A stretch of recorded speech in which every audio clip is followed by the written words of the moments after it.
Well, next tonight, the fight for justice for the thousands of NHS patients who were given contaminated blood during the 1970s and 80s. Well, just under 6,000 are confirmed to have been exposed to hepatitis C as a result.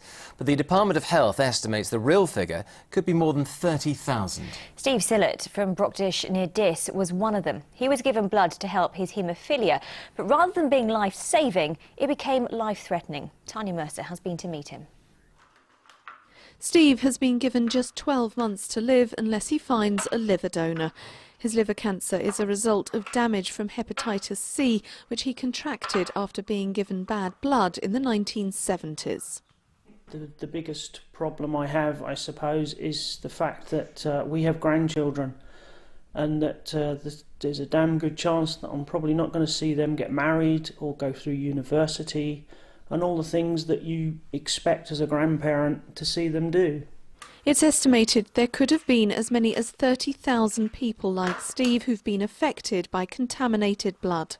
Much of the blood used for these procedures were procured commercially from high-risk donors like prison inmates, and there have even been reports of blood being taken from dead bodies.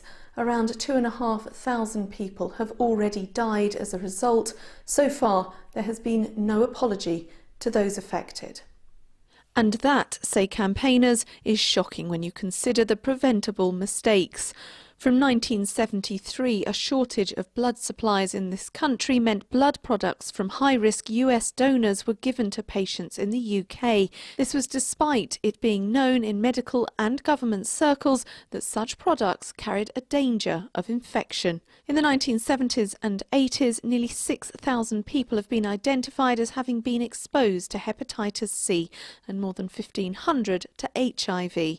In 2009, an inquiry condemned what happened as an horrific human tragedy and recommended compensation.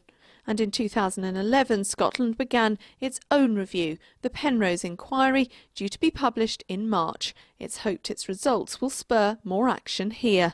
I am very keen, and supporters are very keen, that there is some form of process, maybe similar to that of the Hillsborough inquiry, which was not a formal public inquiry, but enabled people to ask questions and have questions answered by the government in a way which hasn't been possible up to now. The Department of Health told us this is a very serious issue, and we are looking at possible improvements to the system of providing support to those affected. For Steve and his wife Di, their lives have been blighted by this bad blood. They want more answers, they'd appreciate some compensation, but most of all, they hope for more time as a family. Tanya Mercer, ITV News, Brockdish. First of all, I want to clarify an issue which has been raised with me about a number of people infected with hepatitis C. Since our inquiry has concluded, a number of people have got in touch with us about the figures.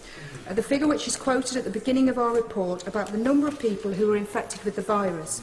We state that historically it's estimated that over 30,000 people were infected with this virus during the relevant period. Now, the figure was quoted in the government's 2011 review of the support for those affected.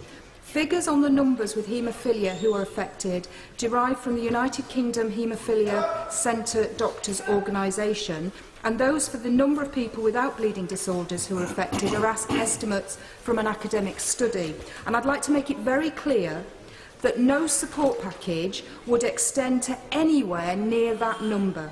This is because many of those originally infected have unfortunately and sadly died. Some would have cleared hepatitis C at the acute stage, and some, especially those infected through a blood transfusion, will find it very difficult to link their hepatitis C infection with a single period of NHS treatment, and so in practice could never qualify for help.